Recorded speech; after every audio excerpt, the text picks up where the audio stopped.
How's it going out there, YouTube? My name is Jesse and I'm back for another comic book video.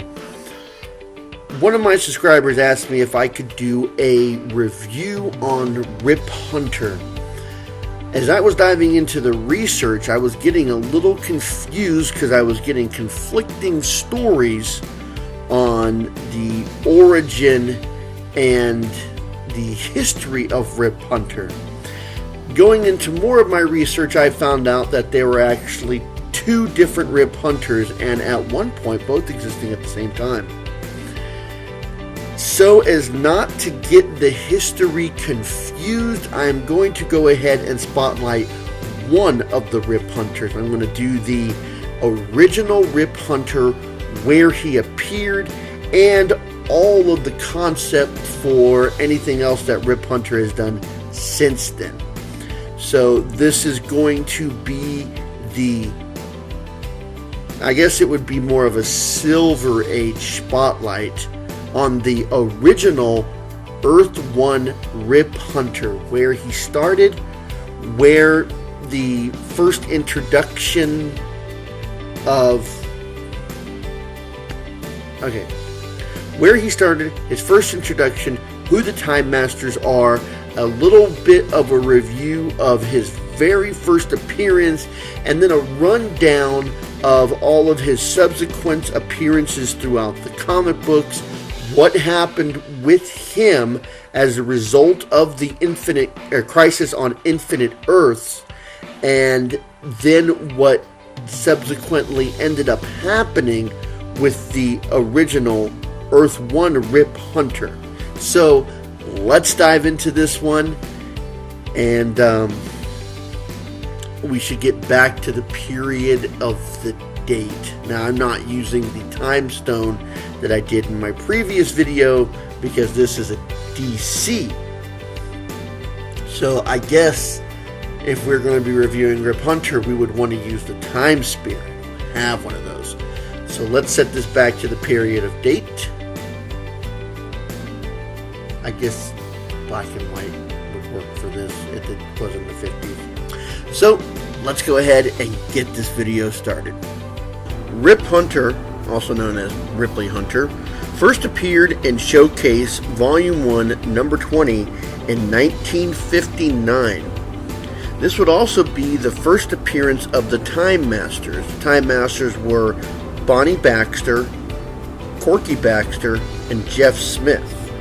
This would also be the very first introduction to the Time Lab and the Time Spears.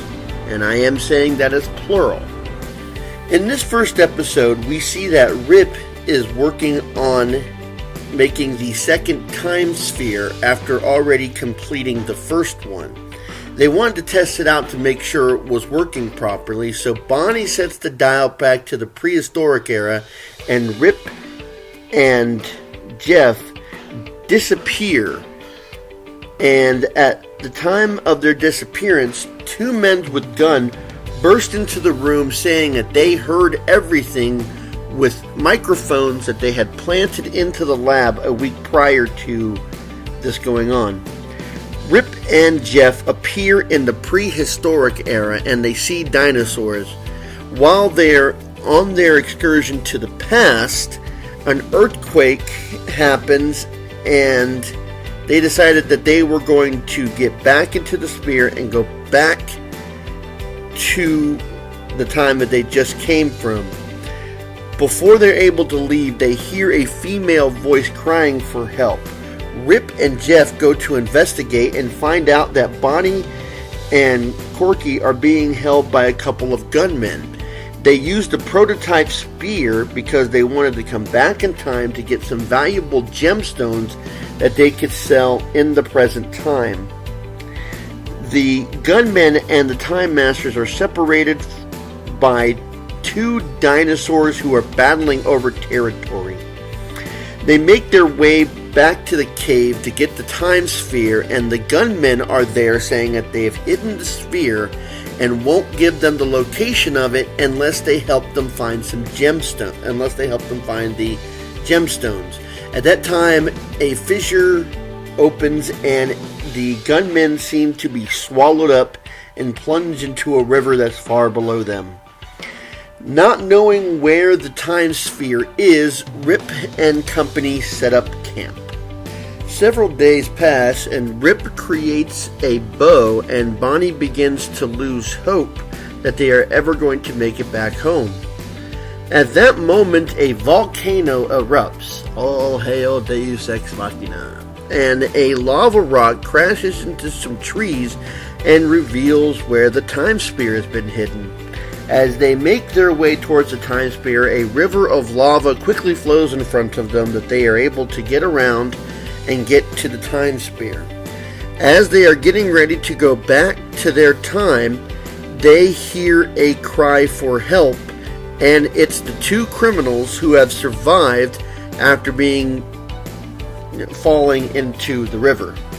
Rip, not wanting anyone to die, including the two criminals, sends Bonnie and Corky back to the present time, and he and Jeff get into the prototype, which hasn't been mentioned until now. I can only assume the two machines have been hidden together. They go to save the criminals who are being bombarded by lava rocks. He does help them, and a bag that they did have gemstones in catches on a branch and tears. As Rip and Jeff are in danger of being trampled by a stampede, Rip grabs an oil can, and the criminals tear off pieces of their shirts, and Rip shoots a flaming arrow into the fire, causing the beast to go the other way, and they get into the other time sphere, and they make it back to the present day and time of when they had left. When they make it back, they give the criminals to the police, and they are arrested along with their bag of gemstones that is now empty. Rip Hunter would have 4 appearances in Showcase Comics. The number 20, which I just mentioned, number 21, 25, and 26. After that, Rip Hunter was given his own series, which ran from 29 issues from 1961 to 1965. In the beginning stories, Rip Hunter was always wearing jeans and a white t-shirt. Halfway through his series, the one titled Rip Hunter Time Masters, is when he and the other Time Masters would get the green sort of jumpsuits, the one that he's more commonly known for wearing. In the Rip Hunter series, there were stories that took place in 3 arcs, like chapter 1, 2, and 3. Rip and his Time Masters would subsequently, the issues were they would have to go back in time for some reason, deal with the criminals or enemies that only had 1 appearances, and a professor that would either be the antagonist or the protagonist for them having to go back in time, which would only appear in that issue. Normally having to deal with aliens, like when they found the Temple of Atlantis, or having to deal with magic, like the time of Aladdin's lamp. Occasionally they would deal with creatures that existed into the past, and I think one time they went into the future. After that, Rip Hunter was a supporting character in a couple of the issues of Challenge into the Unknown before it came to an end, and then Rip Hunter would become part of the team of Forgotten Heroes. Now, the Forgotten Heroes were a collection of heroes who were either not as well received as others or really wasn't doing anything at the time.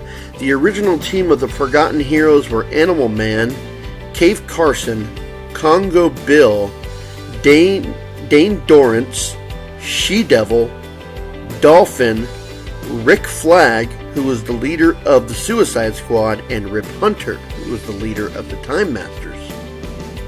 Rip would be a member of the Forgotten Heroes for a number of adventures. One of their first was when they noticed that there were mysterious golden pyramids that were set throughout the earth, and found out that it was a plan by Vandal Savage to destroy Superman. Rip, along with the Forgotten Heroes and Superman, were able to destroy these golden pyramids. Through the Crisis of Infinite Earths, everybody who existed before, including Rip's entire timeline, was destroyed and erased from the public consciousness. Rip Hunter actually survived the erasure of Crisis on Infinite Earths because he was traveling through the time stream at the time of it happening. So even though his past and all of his actions were erased, he actually was not erased. He was still actually around. So he was part of the new Earth as a person from Earth 1. So he was a man outside of time. And this would actually draw him to the attention of the Linear Men. Rip Hunter learned that the Linear Men were a team. The best way to describe them are basically cops from the future charged with the preservation of the timeline. As a member of the Linear Men, Rip Hunter was finally able to break down the barrier of hypertime. Hypertime basically connected all the timelines together, and Rick would be able to explore infinite possibilities throughout the timeline. Before he was able to explore too much, him and the other Linear Men would end up being destroyed in the Imperiex onslaught. Rip Hunter's main mode of transportation was the Time Spear. He was well versed in science, mainly historiography and temporal mechanics. He also had a basic knowledge of hand-to-hand combat.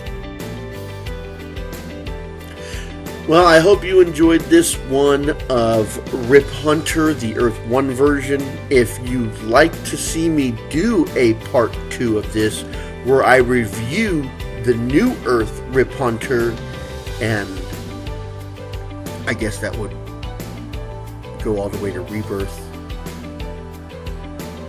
I'm not sure. The DC's continuity is just all over the freaking place sometimes. But if you'd like to see me do the Rip Hunter of New Earth, just let me know in the comments section. I can always end up doing that one. So until next time, I'll be seeing you.